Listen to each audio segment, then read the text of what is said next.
Geoff Schwartz is a former NFL player. Matt Verderame is an NFL insider. Together with FanSided editorial director Josh Hill, they break down everything that is happening in the NFL. This is Stacking the Box. Welcome in, everybody. I'm Josh Hill. I'm a recovering Bucs fan at the moment. That is Matt Verderame, who is riding high after the Chiefs win yet again. And that is Geoff Schwartz, who actually played football, which neither Verderame or I have ever done, so at least professionally. So that's true. Yeah. Did you guys watch the Monday night game? I'm assuming you did. Yeah, I watch every second of football, whether it's good or bad. So you guys saw the Gatorade guy, right? Mixing the Gatorade tub with an entire stack of cups. Yeah. That's bizarre. And it got me thinking, Geoff, you've played in the NFL. What is one of the weirdest things that you've ever seen on a sideline where you're sitting there and you're like, what the hell's going on here? Okay, so when I was young, we had a kicker in Carolina, and it was a warm weather game, and he was sitting there with a big old coat on. And I was like, on the sideline, I was like, what is he doing? And all of a sudden, he pulls a cup from underneath the thing, just full of urine. He just peed on the sidelines in a jacket. Just for, we before the new stadiums had been built, where the bathrooms are like underneath, like right behind the benches, you had to go on the bench. Like there was no other place to go. You either had to go behind some of the equipment, or the equipment guys held towels up, and you just lowered your pants and just drains, and you just pissed in the drain. A real sanitary. What didn't the Chargers kicker do that a couple years ago? Nate Kading? Yeah. I feel like that went around. Yeah. Huh. Interesting. Verderame, what about you? Like I said, now all the new stadiums have toilets like behind the bench, so it makes it easy. Yeah. Unfortunately. Verderame, what about you? Sideline story, not peeing in a cup on the sideline story. Obviously, unlike Geoff, I didn't play in the NFL, but I was on the sideline a handful of times when I was in college because I used to kind of moonlight for ESPN for Monday Night Football whenever they were near where I went to school in Oswego. So one time I do a game, it's New England and Denver, and it was the year Brady was hurt. New England still blew out Denver with some ridiculous score, 41-7. Anyway, after the game, I'm wrapping up this miles and miles of television wire, and I get thirsty, and there is still like 30 Gatorade cups on the table behind the Pats bench. I'm like, great, I'll take a swig, right? Take a swig, fully expecting it to just be lemon lime Gatorade. And it was Gatorade, but they put a bunch of ungodly chemicals into it. I have no idea what it was. I never asked. I don't want to know. For 2 nights, if I went to sleep, I would have these like wild hallucinations afterwards. I have no idea what the Pats were putting in that Gatorade. Maybe a little pick-me-up. Whatever it was not regular Gatorade. That was something I'll never forget. Let's just say I never had Gatorade off the sideline after that. A little tainted. Are you breaking in the story that the Patriots are putting like amphetamines in the Gatorade? Listen, I don't know what it was, so I'm not accusing New England. I'm saying that the Gatorade had something more than just Gatorade in it.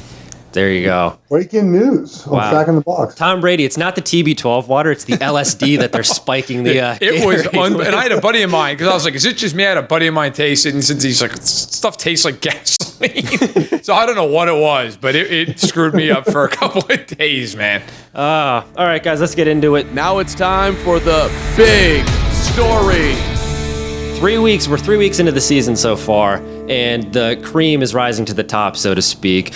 Who are your realistic Super Bowl contenders right now after we've seen, because we have like 8 or 9 undefeated teams. We'll get to them a little bit later, but right now, 3 weeks in, who are your Super Bowl contenders, Geoff? Well, in the AFC, it's very simple, and I feel like this is one of the years where it happens to be this simple. It's the Patriots and the Chiefs, and I've made my comments very clear on this. I think the Patriots team is better because their defense is just much better than Kansas City's. And they're going to go 15-1, 14-2. They're going to have home field advantage. And look, I love Pat Mahomes. I root for the Chiefs, obviously. But they're not going to New England and winning that game. They won't be able to touch Tom Brady again. They'll throw the ball over the field just like they did in that championship game. You know, they're able to take away, because of their defense and the way they structure their defense, take away a top target or two. They can just outscore the Chiefs. And I think the Chiefs next year, I'm already doing this now, next year, in my opinion, is the year when they continue to build their defense up. And the defense will be better in year 2 in respects. I feel like that's more realistic for them to take home the Super Bowl. In the NFC, look, I picked Dallas to make the Super Bowl. I think they're right on track. I know they played nobody, They were lifeless through the first half of that game, but they look really good. The Packers, look, their defense is the best Rodgers has had in a long time. I think the Packers are a legit contender here because of that defense. Their offense will just keep getting better. The Rams, of course, but the Rams, look, they have some issues on offense. They've kind of been figured out, have had no answers for what people have been doing to them, which is basically taking away their outside zone. So I think I think the Vikings, I think they're sort of in there, but Cousins, I don't really trust him very much. The Bears are out, in my opinion. The Seahawks, too many unknowns. The Niners just aren't ready yet for that. They're not ready for playoff games. So I would say really just Chiefs and the Pats, Cowboys, Packers, and Rams. All right, so I have the same 5 teams, okay, but I'm gonna approach this from a different angle. So I'm looking at it saying we're 3 weeks in. Which teams that maybe we're not looking at as serious contenders could be? If Philadelphia could get its act together, I think the Eagles are as talented as anything in football. The problem with Philadelphia, I went back and I watched the film on the Eagles-Lions game last night. Look, Wentz was terrible in that game. Awful. Overthrowing guys. Detroit didn't even touch him for most of the game, and he couldn't complete a pass. And the Lions aren't exactly the legion of boom back there, okay? I mean, this is not a team he should be having a really hard time. There were some wide open throws he was missing. I get he had some injuries, but Wentz has got to be better. If Wentz isn't better, they have no chance. I don't buy the Vikings and Bears for a second, especially the Bears. They have no quarterback. You're not going through the playoffs beating Aaron Rodgers and Dak and the Rams, those teams when Trubisky's out there throwing for $150 on 40 attempts. It's just not going to happen. If the Saints survive without Bridgewater, the Saints are still very much in the conversation. That division's terrible. With Bridgewater, without Breeze. Oh, so yes, without Breeze, right. Yeah. If they can survive, if they're just 500, let's say they're like 4-4 and Breeze comes back and they go 7-1, they are still, to me, as dangerous as any team in the NFC, and it's easy to overlook them. That was a huge win in Seattle. Yeah. In Seattle, my God, what was that? Yuck. They just get bombed at home. In the AFC, I agree with Geoff, and I think everybody feels the same way. Look, it's those two teams. It's New England, it's Kansas City. The only question is, they play each other week 14, so whoever wins that game is probably looking at home field. The game's in Gillette, so I'm with Geoff. It probably ends up being in Foxborough this year. Look, I think the Chiefs are the only team that can beat New England, and I think that New England is the favorite. I do think the Chiefs could have a game where they just score 50 points and win because Mahomes is just that good, but I don't buy Baltimore. I buy them as a very good team. I don't buy them as a championship caliber team. The Chargers show you every week why they just blow games, and you can't, how do you lose the last 2 games that they lost? What is happening? How do you lose to the Lions? And look, we'll get into it later, but the Browns, please, okay? Unless they're changing coaches, there's no shot there. But so for me, it's those handful of teams, and then maybe watch Philly and New Orleans. Yeah, Geoff, Verderame threw out the Eagles as kind of like his dark horse team, and the Saints, which we saw the Patriots a couple years ago kind of do this without Brady. First 4 games they go, Garoppolo and Brissett, both starters now. Is there anybody that you see as kind of a dark horse where if the stars align, you're like, watch out for that team? Maybe consider putting some money on them if you have to do that? I feel like the Eagles, though, are a well-known team, right? Look, the Falcons, I don't trust them, but they have a lot of talent on their team. And if they just play kind of up to their talent, they have the opportunity to do that, right? And then, look, I don't know if the Colts are good enough. I think Brissett's good enough. But all they do is win football games. And Brissett is playing efficiently. He's playing under control. He's limiting turnovers. They're relying on their defense and run game. And the Colts, look, no one's coming out of the AFC outside of those 2 teams, the Chiefs and the Patriots. But I think if the Colts get the right matchup, they could definitely win the wild card round if they win the division. And then, they'll give the Chiefs and Patriots a little bit of a scare in a playoff game. I don't think they'll win that game. They play the Chiefs, not this coming week, but next week at Arrowhead on Sunday Night Football. And they're playing the Raiders this week, so I'm sure they'll be 3-1. Like, that'll be very interesting. But right now, are the Colts or Ravens third best team in the AFC? They're both in the conversation. The Ravens are going to beat every team they're supposed to beat. The question is, are they going to beat the teams that they're not supposed to beat, like the Chiefs, which Lamar Jackson has not shown the ability to do much yet? The Ravens are going to probably win the division. I don't see why not with the Steelers being 0-3. Yeah. What about the Bills? Did the Bills do it for you guys at all? So, what's funny is I was thinking about this the other day. The Bills are 3-0. They've played no teams with a winning record. No, Jets, Giants, and Bengals. But the Patriots have played teams that are 1-8, I think. 0-9. Like that, yeah. 0-9, I believe. Oh, they're both teams are 0. Yeah, no, Yeah. The Giants have 1 win now. Oh, you're right. Those are 1. Yeah, they do. The Giants have 1 win. I can confirm that. Yes. I watched that happen. And the Pats have beaten teams that are without a win. Yeah. So it's really been a tour de force in the AFC East. I think the Bills, for example, Sunday, they should have blown the Bengals out, but they didn't. They're just not very good yet. I don't really see them. I think the Patriots put a little dose of reality in them. I think the Patriots are going to really want to go in there and show them who's the boss of the AFC East. They haven't allowed a touchdown yet. The Patriots haven't. All right, let's get into place your bets. It's time to place your bets. Gentlemen, we are going to put our money where our mouth is. Yeah. I'm going to give you some games. You're going to tell me if you're going to bet the spread, if you want to bet the over or the under. Try not to run away like a coward. We did that a couple of times last week, but you ended up being right. So, hey, we're smart with our money. If you want to win, listen to Verderame and Geoff. First game, guys. It is the Thursday night game. The Eagles at the Packers. The Packers are -5. The over-under is 45.5. Geoff, where are you going with this one?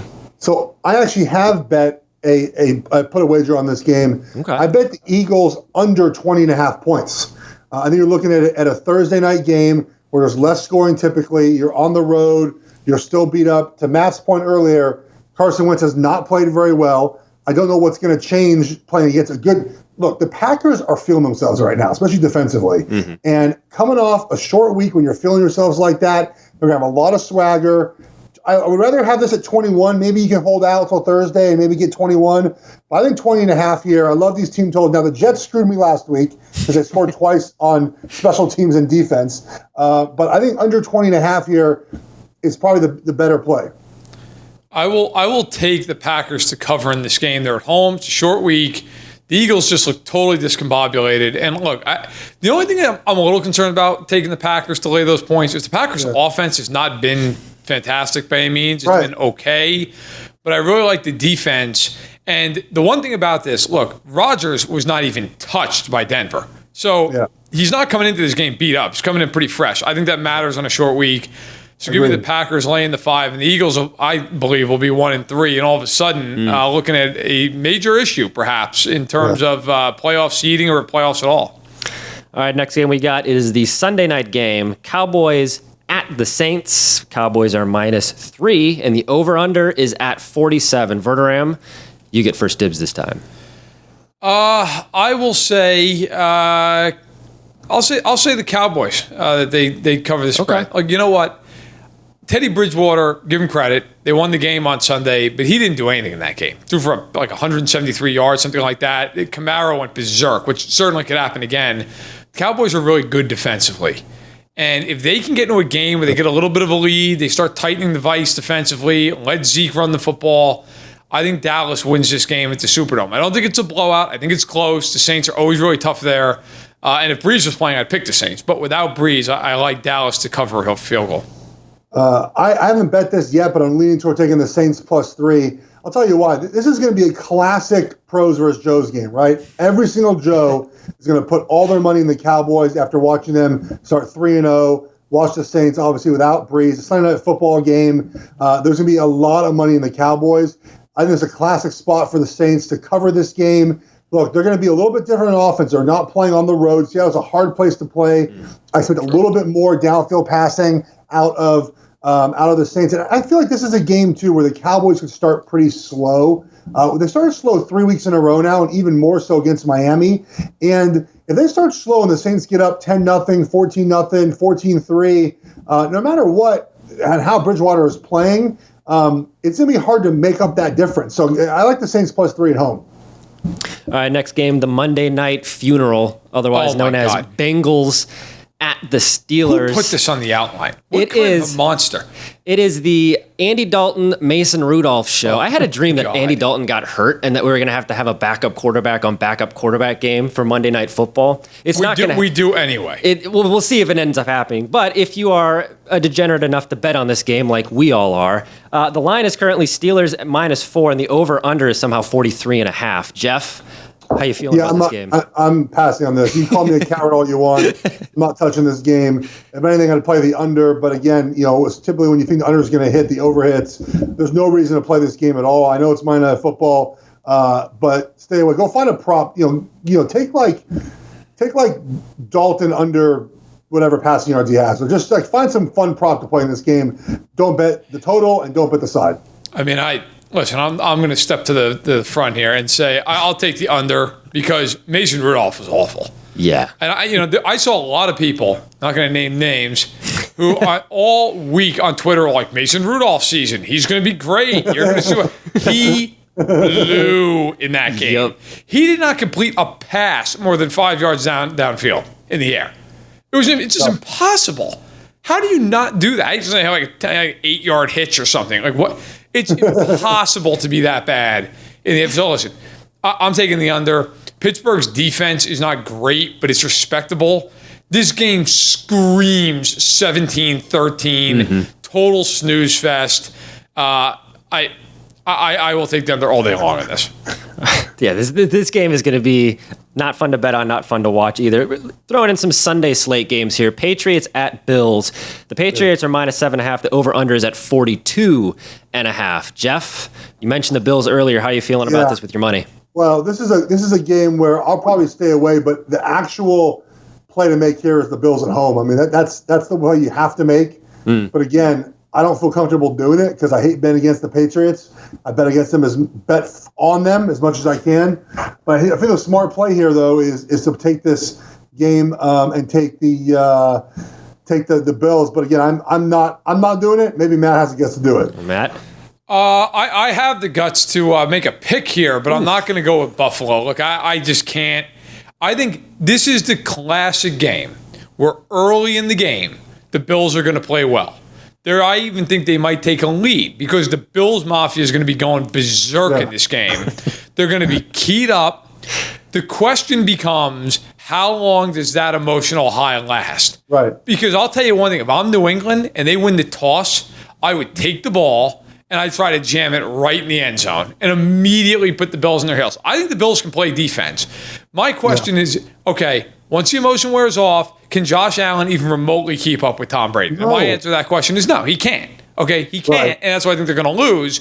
But to me, look, you take the patch, you sweat it out a little bit early. Maybe they're down like 10-7 in the second quarter, and then New England takes over and they score 3 times in a row and it's over. So I feel like first half under might be the play here. Yeah, it'll be very defensive heavy early. All Yeah. right, next game that we got, Chiefs at Lions.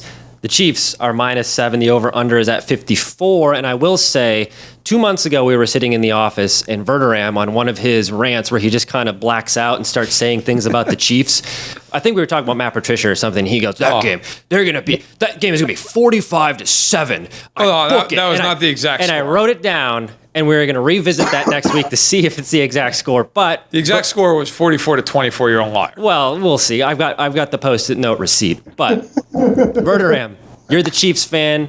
I am. Let's go. What are you doing with this game? I will pick them to cover this game. Okay. Look, I get it, and we were talking for a show, and I know there are differing opinions here, so I'll let Geoff have at it. But this is the kind of game where everybody's like, oh, the Lions good. They're 2-0-1. I've watched every second of every Lions game so far this season. It is a borderline miracle they beat the Chargers. And if Wentz could complete an open pass, Philadelphia would have won that game. So I think the Lions were, I thought they were to start the year. I thought they were 5-11. I think they might win 7 games, maybe even 8 games. I don't know if Darius Slay is compromised in this game, whether he's injured and plays or doesn't play at all. I don't know how in God's name Detroit gets off the field in this game. By the way, this is the first time Mahomes has ever played in a dome in the NFL. Yeah. This could be unbelievable. They're fast on natural turf in the rain. You know what this is going to be like? I think the Chiefs win this game going away. I think Detroit keeps it close for like a quarter, and then it's just touchdown, touchdown, touchdown. The game's over by halftime. Geoff? 7 points is a lot of points at home for a team that can score. The Lions are going to put up a lot of points in Kansas City. The Kansas City pass rush has been non-existent. Who's going to stop any of their wide receivers? Who's going to stop their tight end? I'm taking the Lions here more because I think this is one of these games that's like, 38 to 35. Like it's going to be a shootout. Everyone's going to score points. And look, here's the deal. If the game plan is out on how to beat the Chiefs, it's a very hard game plan to execute, but you have to run the football, right? Control the football and play a little bit of defense, right? The problem is you give up a bunch of points early on and you get out of that game plan. Like the second half, for example, the Ravens ran the ball very well, but they're down 30-13. The reason the Patriots won that game is because in the game is they just ran the ball very well, limited possessions, and the Chiefs still scored 31 points on 28 plays in the second half. So if the Lions can stick to the game plan of running the football and playing some defense and then taking the shots when they take the shots, they will stay in this game longer than people think. I got to grab me some points with the Lions here at +7. 7, I like it. 6.5, 6, not sure. And Geoff, I agree with you, by the way, on the book being out in Kansas City. That is exactly how to beat them. But as you mentioned, the problem is like Baltimore early in that game on Sunday, they ran the ball, they went down the field, they get a touchdown, they're up 6-0. You then blinked, and it was 23-6. And the Chiefs are like, go ahead, you want to run the ball for 150 yards? Go nuts in the second half. Like, it just doesn't – and that, to me – and well, look, we'll save it for down the line. But when they play New England, that is going to be the interesting thing. Is New England – you're right. They ran the ball down Chiefs' throats while they were leading the game. You got to be able to do that. I don't know if Detroit's the team to do that. I am curious to see how the game plays out. All right, next one we got Seahawks at the Cardinals. Seahawks are -5. The over/under is at 48. Geoff. Who pass? I don't. I'm not betting on Kyler Murray. I'm not betting on Arizona. I'm not. No, their offense looks like I thought it would. It's lost. It's poor in the red zone. The transition from it's maybe a little tougher than just running the air raid in the NFL. Yeah. And I just don't trust them, but I don't trust Seattle either. Seattle's been such an up and down team this year. They historically have played really bad games in Arizona before. And I just don't trust either team. And when I don't trust either team, I can't bet the game. I was going to pass like a coward, but since Geoff already decided to do that, I'll step up. Look, I agree with like Arizona. The first couple of weeks, I kind of watched Kyler Murray and was like, okay. Like, he looked terrible the first half of week 1. Then he really stepped up and obviously salvaged a tie. He played good in Baltimore. He was not good against Carolina. 4 yards an attempt. Not good is kind. Yeah. Look, at some point here, Arizona's got to block, and they can't block. They just cannot block. It's unbelievable. Jerron Reed is still suspended. He's not going to play. But Jadeveon Clowney's playing. Seattle, the rest of that front's playing. And you watch Arizona, and you just say, look, they have no chance against any team with a front. I mean, if the other team isn't just out or betting against itself, like they're going to sack Murray a whole bunch of times. They're going to pressure him. I'll take Seattle to cover. I think it's an ugly game. I've seen Seattle get picked as a Super Bowl team. I don't see that at all. I think Seattle's fine.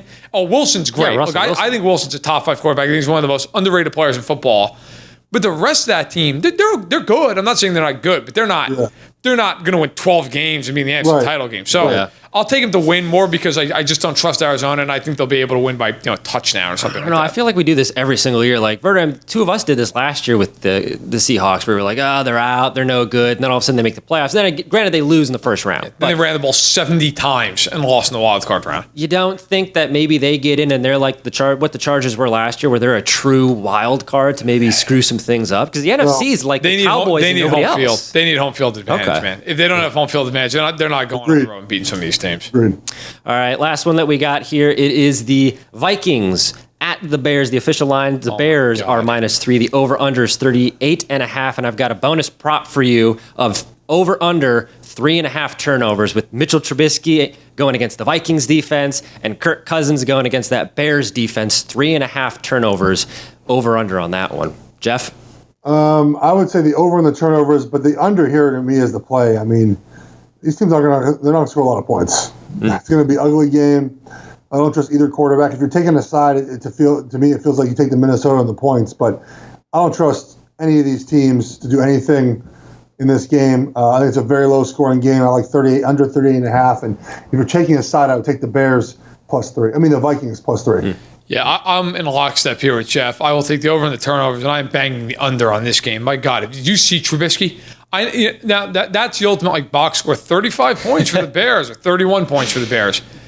he was bad again. Yep. Like he can't throw the football. And the Vikings, unlike the Redskins, the Vikings are going to hit him. They're going to be able to cover. Yeah. Now, the flip side of that is the Bears defense, look, I'm always a big believer in regression. The Bears defense is still awesome. Mm-hmm. So I don't believe in Kirk Cousins going in there and having a huge day either.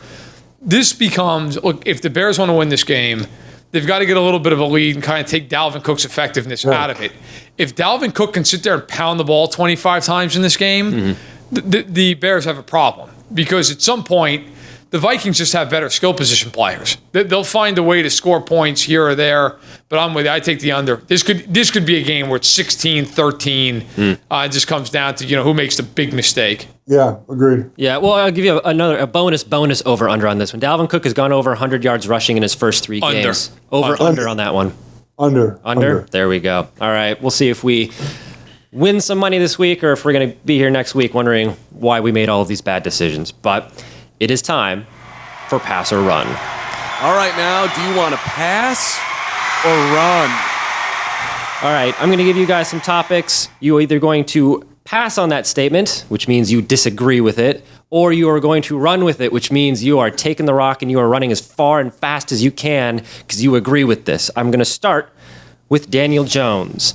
You two should apologize to everybody, up to and including Daniel Jones and his family, for slandering him before his debut performance against the Buccaneers. Pass or run, Daniel Jones deserves some respect. Geoff?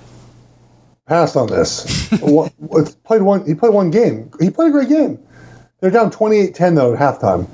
Like and the funny part about this, let's say that Matt Gay makes the kick. Yeah. We're talking about him totally differently, right? Like just publicly. Yes. We're just talking about it differently. So I'd say that he's had a great first game. Give him his due, but I'm passing on rushing to go ahead and apologize.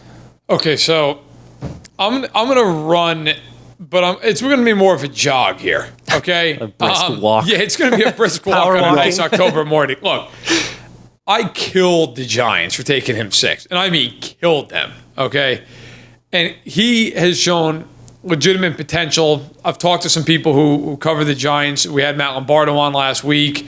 Pat Leonard of the New York Daily News is a good friend. And both those guys were saying to me all offseason, hey, look, man, he's playing better than even the Giants expected. He's ahead of schedule on his development. And my respect for those guys made me pay attention. But I also said, look, I saw him at Duke. I just don't see it. Mm-hmm. He played well. Now, I will say this. If you watch that game against Tampa, he threw 3 balls that should have been picked off. I mean, dropped right in their hands. And if he even has 2 picks in that game, it's a totally different story. As Geoff says, if Matt Gay could kick a field goal. And by the way, what in God's name was Bruce Arians doing, purposely taking a delay game? I don't know if he was kidding when he said that after the game.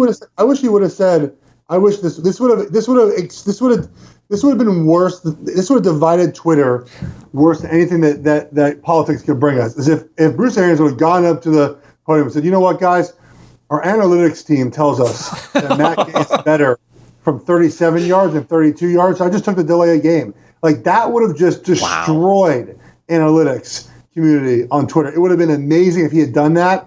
Because you can't argue that, right? Like that's what they tell you. That 37 to 42 yards, he's at 90% in college. But if he goes 32 to 37, only 55%. That would have been great. That would have been incredible. But I still don't know if Arians was kidding or not. But look, as far as Jones goes, I'll walk it back a little bit from what I said. I do though say like he played one game. He really realistically should have had 2 or 3 picks. But if you're a Giants fan, you're excited because you looked a lot better than Eli Manning. So at least you have that. He didn't go out there and didn't get bombed in his first start. Well, he also wasn't playing against the 85 Bears either. The Bucs defense has improved, but it's not great. To Matt's point really quick, though, is that we didn't see any of this shit at Duke.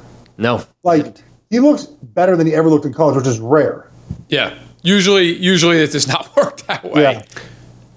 All right. Next one. Kirk Cousins is the biggest problem holding the Minnesota Vikings back from winning a Super Bowl. Pass or run, Verderame. I mean, I have to run with this. What else? Yeah. if you're watching the video, Geoff is showing off his form as he runs. Listen, I don't know how you could say anything else is a bigger problem. Like they're really good defensively. You could argue maybe the offensive line, but Rick Dennison and Gary Kubiak coming in there, they've completely transformed that run game. I wrote about this. I interviewed Rick Spielman right before the season. Said, look, Rick, why didn't you change the roster as much as maybe some people expected? And he said, because we believe that bringing in Dennis and Kubiak is really going to fix a lot of these problems. Yeah.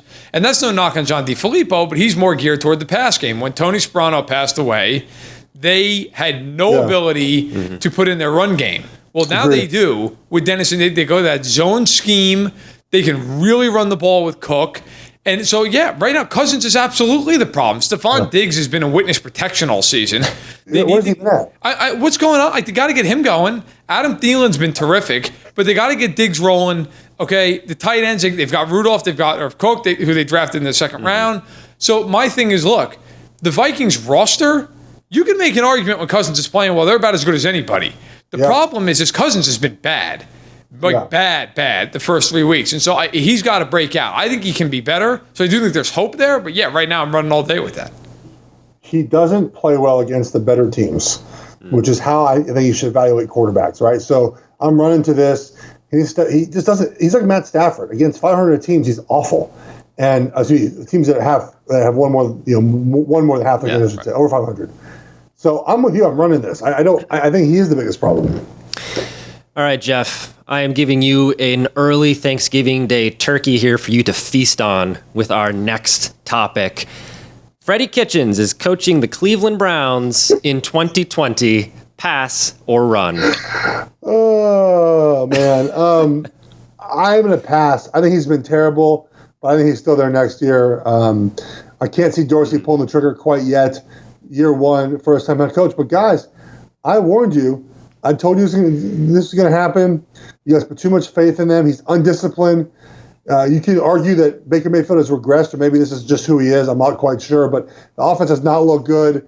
They've been incompetent. 4th and 9 draw. It's just bad. But I think he'll get another year or two to figure it out. So I'm going to say that he's gone after this year. Because I don't think it's going to be a Dorsey call. I think it's going to be a Jimmy Haslam call. Oh, God. I think Jimmy Haslam is going to go into John Dorsey's office and be, he is fired. Because my understanding of that whole situation to begin with was Kitchens was kind of the compromise and not totally the choice in Cleveland. It was clear he wasn't the choice. Yeah. They wanted Mike McCarthy from everything I understand that situation, and that didn't work out for a variety of reasons. And then it was, maybe Greg Williams, and there was some major pushback from certain people in that organization that we are not hiring Greg Williams full time. There's no way we're giving him that power. Yeah. And then they kind of said, okay, who are we good with? Well, Freddie did a decent job. Let's give him the position. So, look, it's never good when your head coach is a compromise. You're like, all right. So you look at their game. I was apoplectic watching the fourth quarter of that Cleveland-Los Angeles game. Because, look, I never hide. I grew up a Chiefs fan. But if there's one thing with me, it drives me more nuts than anything watching, it is bad football. It's dumb football. It drives me nuts, okay? And my formative years were Herm Edwards was the Chiefs, and so you understand my anger. In the fourth quarter of that Browns-Rams game, the Browns were down 4 points and had a 3rd and 9 on the Rams' 40-yard line, and they ran some bubble screen that went nowhere, and then on 4th and 9 ran a draw, and Eric Weddle came up and just killed Nick Chubb for like a 2-yard gain, and that was really it. And then, of course, they had their snafu at the goal line when they were trying to tie the game late. I don't get it. And I'll tell you this, too, and I'll leave it at this. You have Odell Beckham and Jarvis Landry on that team. Yeah. They refuse to go down the field right now. How long do you think it is before one of those two guys sounds off to somebody in the media and says, I'm not here for this crap. Throw me the ball. Soon. That's coming. Like, I'm telling you, that has not been public, but that's coming. There's going to be a time if they lose to Baltimore and they're 1-3 after this week, you're going to start hearing some stuff coming out of the locker room like, hey, I need to get the ball downfield. And you're going to start, that thing is going to turn ugly in a hurry. That's been my concern this entire time with the Browns, is that if they start losing, these guys are going to start mouthing off in the media, dude. They're going to do it. Wide receivers cannot help themselves. And who has the experience in Cleveland? No one. Listen, and Hill can attest. I've been saying this since April. There's nobody in that room who has an ounce of winning experience at the NFL level. So if this thing goes south, who is going to stand up there and turn it around? Look, I'll use the Chiefs as the example. If they have a 3-game losing streak, Andy Reid's got the gravitas, and Geoff, you played for him, to get up there and say, guys, trust me, we're going to be fine. Who's saying that in Cleveland? Freddie Kitchens isn't doing it. Baker Mayfield's not doing it. Beckham's never won a playoff game. Landry's never been in one. So you have nobody who's at the hierarchy of that team who can step in there and kind of calm the waters. It's only going to get worse as they continue to flounder. Very accurate. Geoff, I'll give you the parting shot here. Do you want to tell the boys and girls listening to the podcast about moral victories and how much they mean to you? Oh, yeah, they mean nothing. I don't care that they almost won the game. That's actually worse. They should have won the football game. Yeah. They played better at times than the Rams did. But, Cleveland, look, they lead the NFL in moral victories the last 20 years, so good for them. And I agree with it. The Rams offense was atrocious in that game. Yeah. Jared Goff not play well. They still didn't win at home. Not a good one. Not good. Next one, the New Orleans Saints will win the NFC South. Pass or run, Geoff? I think probably yes. They can withstand that. Matt mentioned it. Go 3-3 over 6 games without Breeze and come back on a tear. The Falcons have not impressed me. I like the Falcons a lot. They just haven't done it. The Bucks, no way. Sorry, Josh. And then I think the Panthers. Look, I like Kyle Allen, but you're not winning the South with Kyle Allen as your quarterback. No, you are not. By the way, it was reported early on Tuesday morning that Newton might be dealing with a Liz Frank injury. Oof, yikes. If that's the case, people are like, he might miss a handful of weeks. I mean, he might miss the season. He's done. Yeah. If that's what that is. It feels like the foot got worse after the game Sunday. Yeah. I mean, it's interesting to watch that play. So, look, as far as the Saints, I would have passed on this a week ago. I just don't know what to make of Atlanta. So I will run with it and say that New Orleans finds a way to win this division, which, frankly, look, I don't feel great about that. I don't, because Bridgewater might not win another game with them. I mean, it's hard to say.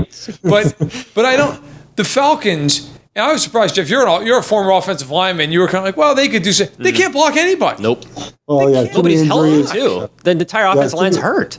Yeah, too many injuries and just haven't been able to really. No. I'm with you. Their offensive line has been less than impressive. It's not good. Their defense, Keanu Neal being out, is a huge blow. Yeah. I agree. Listen, I'm not even going to apologize to hell. The Bucs stink. They do. Okay? How do you lose that game against the Giants? What are you doing? How do you lose? Have you not watched the last 17 years of this team? God, kick Good a field Lord, how do you lose? What a rhetorical question. The Bucs are a study in why you should find a kicker and pay him to the hilt to stay on your team. Well, Matt Guy is supposed to be that dude. He was great in college. Yeah, well, he's not anymore, apparently. I mean, to be fair, he was 4 or 5. He missed 2 extra points. He missed the one that counted, though. Listen, that's why I always laugh, like when the Bears let Robbie Gould go, and then they're like viciously trying to trade for him again. Listen, you've got a kicker who can kick the ball, sign him. Because there are so many games in the NFL that are won and lost in the kicking game. But I digress. Look, I'll take the Saints to win that division, even if they're 9-7. All right, last one. Things are going to get better for the Oakland Raiders. Pass or run, Verderame. What is the time frame for that? I guess we got the 10-year window with Gruden. It's more of like an open-ended existential question. Things will get better for the Raiders, right? They have to. They'll get better from law of averages. They'll get better from the standpoint they go to Vegas. They're going to have an easier time getting free agents. Okay. Because the taxes are not nearly as bad as they are in California. Plus, people are going to want to play in Vegas, so that will help them. The other thing that will help them is at some point, a decision's going to be made on Derek Carr, and I have a feeling a decision Derek Carr may not appreciate. They're at some point going to be able to get a quarterback on this team that can actually throw the football. You would think, although John Gruden does not have a great history with developing young quarterbacks. That is a massive concern. But I also just say, look, I'm going to run with it from the standpoint that they have to be better. Like at some juncture here, they've got to win, 8 games? Because this team, they got blown out. Geoff and I last week both said, hey, look, they're going to cover in Minnesota. They got killed. Yeah. They didn't even show up. They might as well just landed the plane, turned it around, and got back, went straight back to Oakland. They were awful. So, look, I think things will get better, but it may take some time. I don't think it's going to get better this year or next year or anything like that. I'm gonna pass on this. I don't think the Raiders are going to get much better over time. What has John Gruden shown? Remember, coaching is a big part of success in the NFL. And what has John Gruden showed that will let you know that he knows what he's doing and that he's able to develop quarterbacks? So I'm going with a firm pass. I do not think it happens. All right. This week's FanSided contributor, Chris Wilson of Niner Noise. So, Chris, you write for Niner Noise, our FanSided 49ers blog, and you should be feeling pretty good right about now. 3-0 on the season, beat the Steelers despite turning the ball over 5 times. What have you seen out of Jimmy Garoppolo thus far, and why do you think, or why do you not think, that he is the future of the Niners after what you've seen? Well, I do think he is the future, and it's mostly because he just returned to his 2017 form. He wasn't the same quarterback he was in 2018 as he was in 2017, which is surprising considering the fact that he knew very little, if any, of the playbook to start the season in 2017, but still was able to manage 5 straight victories for the lowly Niners. So we were very disappointed in the 2018 season, but then 2019 is started out just where he left off in 2017. So I definitely think that he is the future of the franchise. I think that the team thinks that he's the future as well. And his pressure, his ability just to throw the ball effectively under pressure, and the fact that he doesn't seem to be bothered by his ACL injury any longer. I think that the combination of those two things, he's still dealing with, I guess, I wouldn't call him subpar, but no elite receivers. But he's executing, and he's pushing the team to the top of the league in a lot of statistical categories, including scoring and yards per attempt, and most importantly, wins. Sure. So yeah. It's so far so good in San Francisco for sure. They seem to have kind of some very sloppy play, right? Turnovers, penalties. Look, you very rarely turn them over 5 times and win a football game. How do you think they go about addressing some of these questionable penalties and turnovers and things that really, in the ultimate grand scheme of things, don't help you win football games? I think the turnovers and the penalties, I believe I'd handle them a little bit differently. The turnovers, some of them were fluky, especially the ones yesterday. Yeah. They were balls that should be caught by probably high school players in some instances, and instead they're handed off to the defense. So I think that's just something that will fix itself over time. As far as the penalties, it's been a consistent problem ever since Shanahan's come to San Francisco. So, and especially when the 49ers get in the red zone, which is it's killed them over the last 3 years. This year they've been able to overcome it better than they had last year's, and that's really the reason why they're 3-0 as opposed to 1-2 or 2-1. Well, Chris, really want to thank you for your time, and again, Chris is a co-site expert over Niner Noise, a FanSided 49ers blog. The San Francisco 49ers, 3-0, one of the last handful of teams remaining as in the ranks of the undefeated. So again, Chris, thanks so much for a few minutes, and best of luck with San Francisco as you enjoy the bye week here in week 4. Let's check out the mailbag. All right, it's mailbag time, guys. We have a couple of mailbag questions here. This is going to be a good one for the two of you. Verderame, the Ravens just played the Chiefs, so Lamar Jackson applies to you, and also applies to you, Geoff, because if Twitter tells me anything, you are Lamar Jackson's biggest fan. Oh, wait, no, you're not. Ravens fans kill you for this.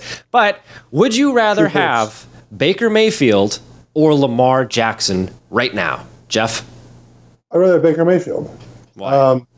Well, I don't know if Baker's going to be that great. Honestly, I was a little worried about him in general, but I think his ceiling is better than Lamar's ceiling. It's that simple. Lamar Jackson is in an offense suited to win one way to win. Baker Mayfield, theoretically, can win in multiple ways. He can do more things as a passer. Hasn't shown in the last couple of weeks. But give me Baker Mayfield. Lamar, it's just not going to work over time. So, look, a lot of people who didn't watch the game or watched highlights of the game said that Kansas City, Baltimore, that was a great game, came right down to it. Which, look, in reality, in the end, yes, the Chiefs had to close it out.